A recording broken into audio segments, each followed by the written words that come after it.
Hi, so my name's Rich Hiden. I'm the operations director at the Scottish Crannog Centre. Unfortunately, I can't be there today. I am in my currently very well lit car, so I apologise if you can't see me very well, but you need to see the presentation. You should be able to see that fine.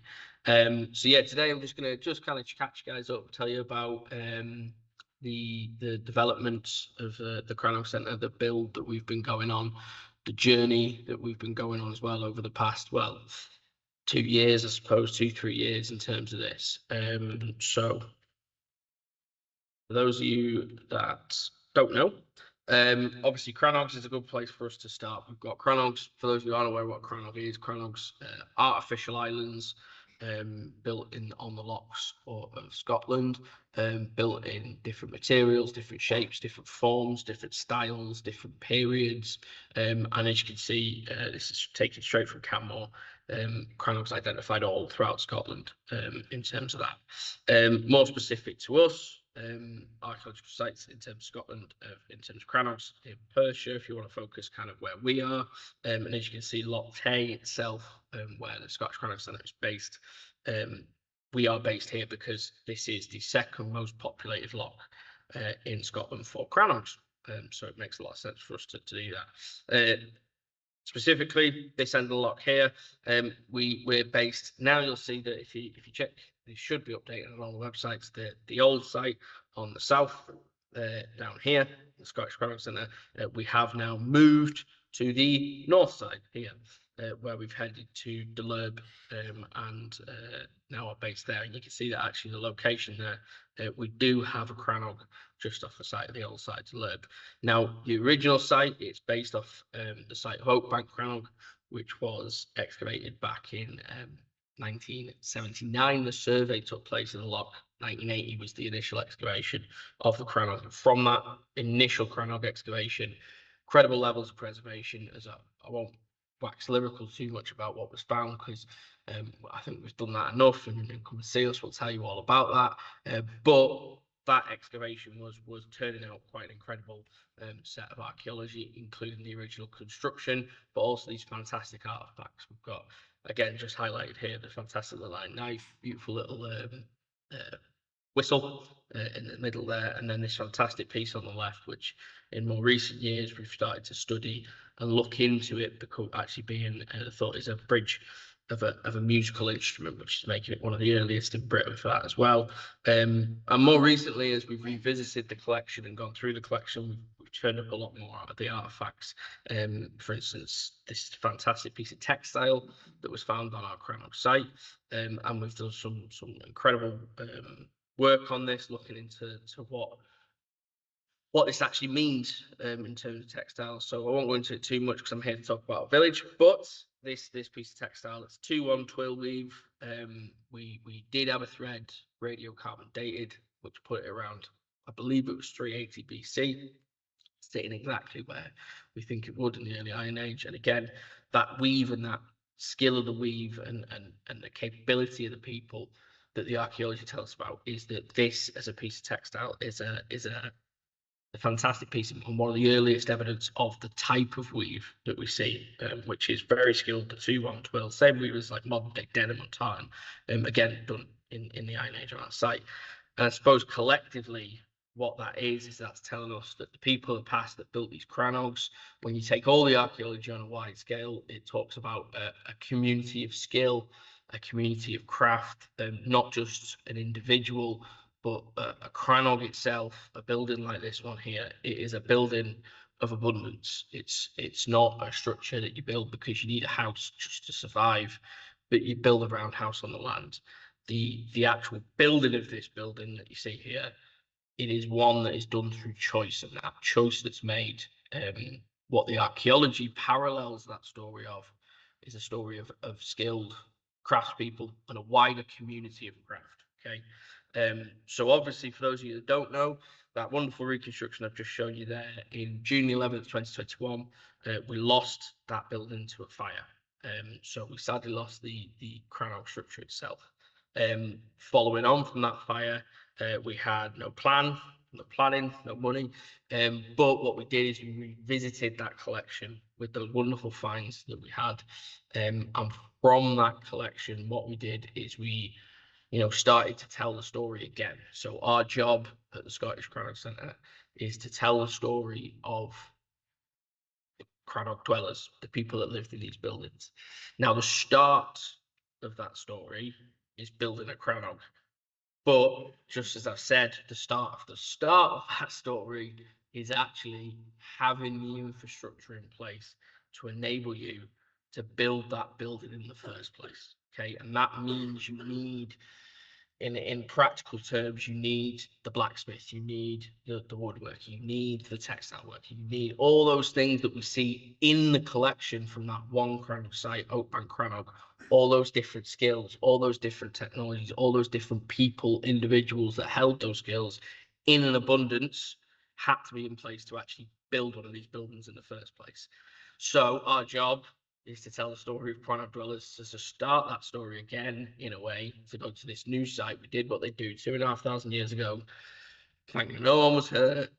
Pick up things, build a new building. But also, in this case, we realised actually what we had the chance to do was to build the Iron Age village as well, and start that story. So what we wanted to do when we did this is we looked at the archaeology in the local area. We looked about what we were identifying was fundamentally something that when we built it on the land, we knew we weren't going to be building a crannog. But what we wanted is a building, at least one of our structures to mirror the archaeology. So with everything we've done, the skills, the technologies, the materials, it's all deeply inspired by the Iron Age. But we wanted one kind of figurehead in that process to be directly inspired by an archaeological site. So we could say that is based in the archaeology off of that place. So we ended up looking around quite a lot all across Scotland, and we wanted to keep it local. We wanted to keep it close to the time period, and we ended up falling on the site of Moulin, just behind Moulin, Crannog, the hut circles. And the other thing we wanted is we wanted to choose a site which didn't have a real extensive body of work done on it. And the reason for that was we wanted something where we could go, right, let's put in an interpretation about what this archaeological site could be. And we also needed something that worked for us as well, because, fundamentally we have to be able to use this building on a day-to-day basis all the time. So this was a site that we took, and we worked on from an interpretation. So this, obviously, the excavated part that we're looking at here, double stone wall, so an outside stone wall, an inside stone wall, and then we've got these, the most important part for us really, I suppose, is these post holes along the inside here. Very small, not large, and then again, it's about taking these individual elements and going, right, well, how do we turn that into, what we've got? How do you take that footprint and turn it into what we think that might be, and we wanted something where there was a bit of, I suppose what word for it is a bit of a challenge. We wanted something that would, it would pose a question. It would maybe rise up, maybe not to be the most expecting thing to build, in terms of how you look at it. And one of the best things about this site is these small post holes, because there's a running all the way around the outside of the inside stone wall. The interesting part is the stone wall coming in to one side from the footing, these fantastic paving stones down at the bottom, down here, which we've put into the building too, and then we've got this outside stone wall which doesn't seem to swing in here. So kind of pulling that into what we thought it might have looked like, we've ended up with this here. And the big thing is these small post holes, they are very small. You're looking maybe a couple of inches at the very most, and that's where we spoke to a few archaeologists, kind of got the idea, brought our own experience, building these buildings and actually using these structures within our team, lived and worked with a crannog. So there is a lot of experience in terms of how we know these buildings operate, and pulling all that together fantastic words from it was Tanya at the University of Edinburgh. She said, "Stop thinking about building a roundhouse and maybe start thinking about weaving a roundhouse." So that's where we brought this idea of these small post holes and bringing in this woven basket structure. So fundamentally, this was kind of the process of thinking. This is kind of the options of what we went through, and it was all about every single option had the same footprint, and that's the big thing about this, is that each of those things, we knew the footprint was the same.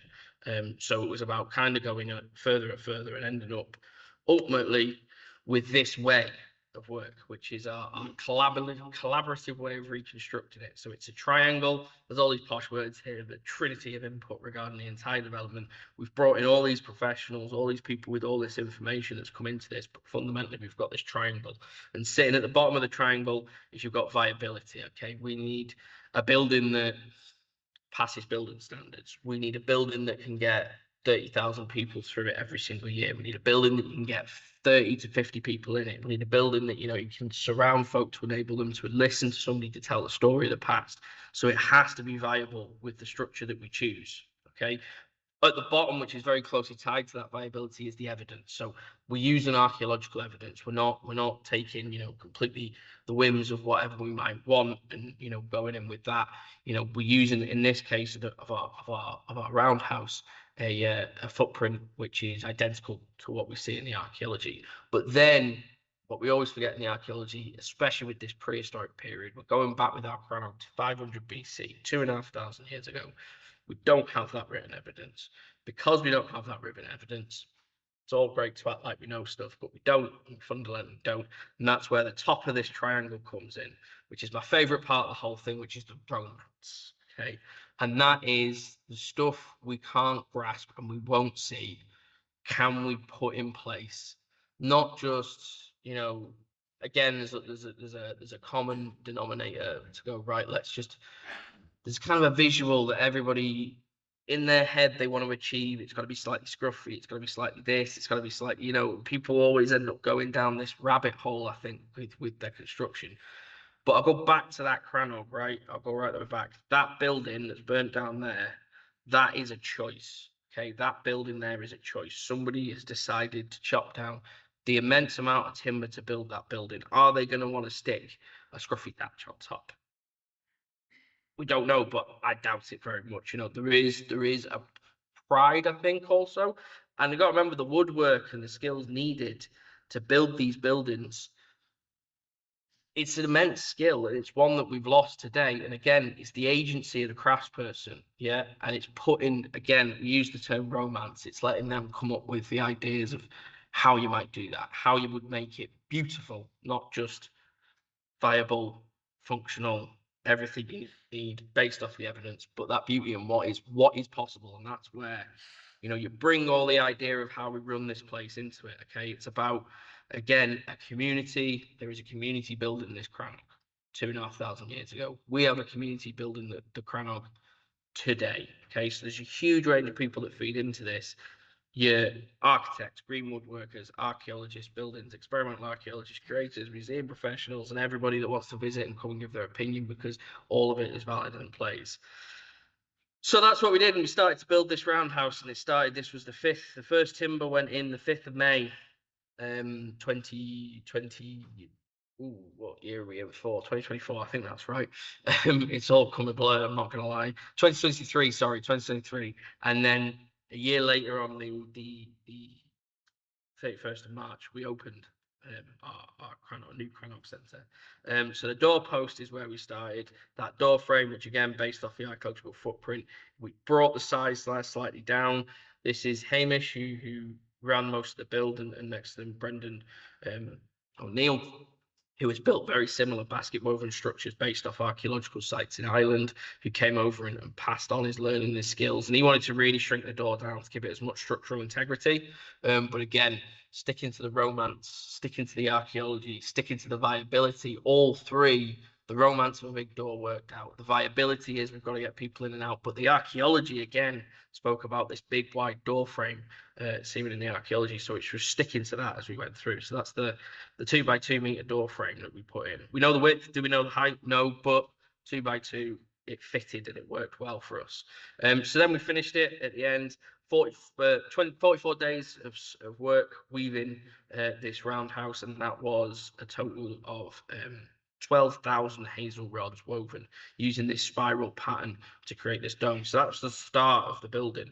Then going out of that, we put in the dry stone wall on the outside to create that second stone wall. We put the stone wall on the inside of the basket, and then we thatched it afterwards by using a process where we actually added in a little cap on top, which pulled up to allow the thatching line to run straight. And then we actually skirted out. You can see the hint of them just on the right hand side of the basket down there. We skirted out to actually extend the roof to the outside wall. Again, archaeologically, there's nothing that tells us how those bits interface, you know, 1 meter above the ground, 2 meters above the ground, however that might have been.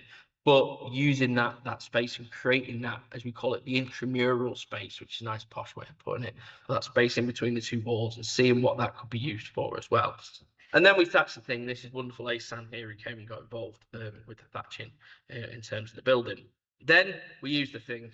So this was the first event where we brought music into the crannog, have it there, into the roundhouse to start talking about that too. We had to build our buildings as well, our proper buildings. So we've gone through the process of putting in, on the less archaeological side, our shop, our cafe, our museum as well. And we really had a big say about how we wanted this to look. So it sat, you know, nicely in within. It wasn't jarring with the village. And yet the idea being that we can repurpose as we go into phase 2 of our development, we can repurpose this as well and reuse it with minimum impact. It's actually all standing on ground screws, which was a great thing to see. How to not concrete a building in, you can build it on screws on the ground. And then we built the rest of the village as well.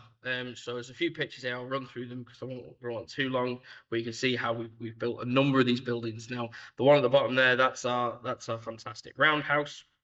Almost from the, I've not seen this picture before, but it's got a kind of a Brock-like feel to it when you look at it down like that.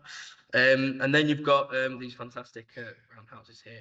Again, different shapes, slightly different sizes. These ones not based off of archaeological sites, but inspired by what is available in the archaeology, what we see in the materials, and also how these, you know, these roundhouses, they aren't all perfect circles. Some of them are slightly ovular, some are slightly longer, playing with the heights of the buildings as well. And how they work. And then we opened on the 31st of March this year. But just to run through those buildings as well, playing with the materials, turf, stone, wood, reed, materials as much as we could from walking distance. So we've gone to our local castle, Table Castle, who are very good in supporting us for timber and also supporting us for stone and turf as well. So the turf on turf roof when you come in, that did come from the 18th hole of Table Castle Golf Club. But there you are. So again, playing around with these ideas of what's possible as much as we can. And what I would say is these traditional skills, they are really important in terms of vernacular building skills that kind of disappear. Everything we've done though, and this is I think one of the most important processes at the end of all of this, is taking that archaeology, taking the past, letting us put it into today. Every single one has been designed by an architect. Every single one of these buildings passed building standards, and not 1 inch of these buildings has got concrete, steel, anything around it. Okay, these have all been built with, yes, we have to use modern day technology because we are in the 21st century, and health and safety is absolutely the right thing to be putting into place. How everybody kind of scoffs at health and safety, you know. After doing this and working in the construction industry, kind of to be able to do this now, Health and Safety at Work Act 1974, as it all passed, as it is one of the best things to happen to the construction industry. It literally by 80% cut injuries on work sites, and that is because you put in the safest way of work. We are in 2024. We are going to put in the safest way of work, so we will use scaffolding for access, but the methodology in principle is identical and will be capable, should I say, by an NH person. Okay, dowels, lashing. There is no steel pins. There is, you know, we use a chainsaw when we need to cut wood. Of course we do, because we're not going to make somebody with a handsaw go through hours and hours and hours and end up with severe tennis elbow and be injured from the process. It does the same job, just quicker. The drills we use, they do the same job as a spoon auger, just quicker. So the process is that we have to keep everybody safe and capable, but everything you see is capable by what would have been capable, should I say, from people 2,500 years ago. So different materials, heather, fantastic heather. When we started to light the first fire in the heather roof, and you get this fantastic smoking as the whole roof dries off in the cold. Using various lashings led by the people and the skilled green woodworkers and people that have worked on building this. They really started to inform and inspire how you can interface these timbers together. Architects, building standards, archaeologists, they all think we know best. Get somebody who's actually built a building, a timber frame building, they'll give you the best ways of doing it. And same thing 2,500 years ago, we start to look at how you interface these timbers together. Here we've got a fantastic turf roof and our stone wall going up again, playing with the different materials that's possible. There we go. So as you can see, bit of machine support. We are again in the 21st century. We have to be able to do this, but get enough strong strapping people and you can actually easily capably do what we're doing with any of these processes. In all the weathers as well, we've had to pull out the stops to get this job done in the end, to get us open on the 31st of March, and there was some pretty hefty weather throughout the process, but again, it's all what's capable. Lots of charring. We again using the processes that were capable, but charring the timbers, we're looking at a much longer longevity of this too. And yeah, just kind of rattle through these because you can see again just how we've implemented each process is different. So this is using a king's post in the center of the roundhouse, which we cut out afterwards, which you can see here, whereas the other ones we didn't use a king's post. So again, it's about this idea of going, well, what is actually, you know, the different ways of doing it? Because fundamentally, when somebody comes through this site and walks around it, they need to look at these buildings and not just go, right, well, that's how all roundhouses were 2,500 years ago, and these people have built it, because there's so many different ways of doing this. Okay, and that's what we wanted to celebrate, is all these fantastic different ways and possibilities of how you build these buildings. Okay, and we had 3 thatchers all working on one site at the same time in Historic Environment Scotland. So we're absolutely just gobsmacked at the fact we had this many thatchers, the most thatchers, and putting all these thatchers in one place was a great kind of boiling pot of, you know, talking about heritage thatch and how you can do it and how we can work it. And that's one of the big things with these buildings is actually the conversations they can open up as well in the building. Volunteers, we had loads of volunteers involved throughout the process. Reggie there on the picture on the left, or the right, I think it might be for you, but yeah, the dogs were best. But no, we had loads of volunteers involved, over 20,000 volunteering hours all in all, and that's, you know, where we really started to get involved with building this village. You do need a huge range of people to actually make it possible, and it's not just the people that see it, but then the people that come and visit afterwards. And you can see how the turf roof's got on there in the picture there. And yeah, it's been a fantastic year for us.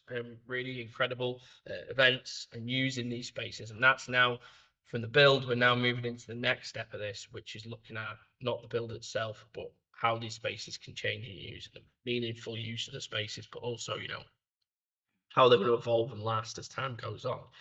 And as a shameless plug, as we always have to do, this, you know, we have this year had an incredibly successful year in terms of our awards that we've won, and it's just been, it's the way of work and the way that this archaeology has allowed us, and that's really important, it's allowed us to do this work, you know, in terms of developing a young workforce that can tell these stories in a way, you know, disability confident leader, the things that we're doing for people that allow us to let them engage with the archaeology as well. And next, we are starting to build our crannogs. So as of a couple of weeks ago, we put the first timbers into the ground, and that's our Iron Age village there. And this is where our crannog is getting built and going forward. And again, that entire process has gone through building standards, architects, designs, the whole lot. And at this point, it got to the idea where, with the team that we've got, the knowledge that we've held in terms of maintaining the previous crannog, we're educating the architects on how to do this, because this is quite the undertaking right now. It's required. You might have seen back on the, I'll go right the way back, and then this will be the last thing I'll go through, is, shall we say, the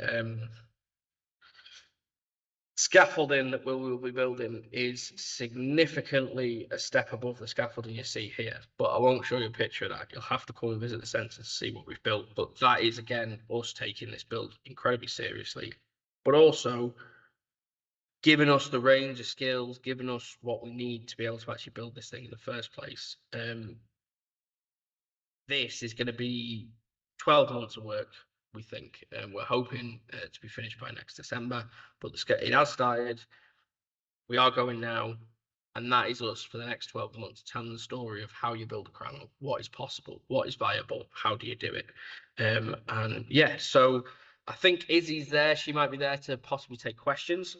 If not, and if something's gone wrong with that, then do feel free. I'm always available to get in touch with me, and you can ask me any questions anytime. I'll finish it there. Again, apologies for not being there. I've probably run over time because I'm not there and I'm just whittering on my own in the middle of my car. But if you do have any questions, do just get in touch. And please, if you can support us and let anybody know, we're open now right the way through till next year. All right, no worries. Thank you very much.